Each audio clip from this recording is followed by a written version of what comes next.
Nag-ingon sa Mateo 27 verse 3 hangtod sa 4, sa pagkakita ni Judas ang traidor nga si Jesus ilang patyon, nagbasol siya og giuli niya ang katloan kasalapi ngadto sa kadagkuan sa mga pari ug sa mga pangulo sa mga Hudiyo.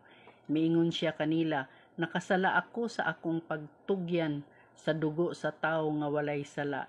Sila mitubag kaniya, unsa may labot namo ni ana imo na kanang tulubagon.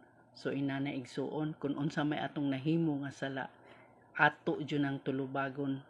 May bisan pag naa kay mga abogado diha o kinsa pa na diha, tulubagon yun na nato. Busa bitaw mga itagpasaylo sa Ginoo ug unsay atong mga nasayop, mga kasalanan tungod kay mga tubang gyud sa Ginoo ug unsay sayop, unsay sala nga atong nahimo. Parehas kini kang Judas, iyang gi-traidor si Jesus Christ, nagbasol siya pero wala na, human na, di na mabalik.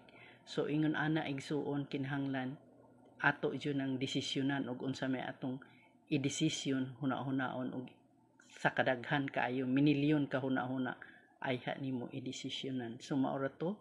Salamat sa pagpaminaw. God bless.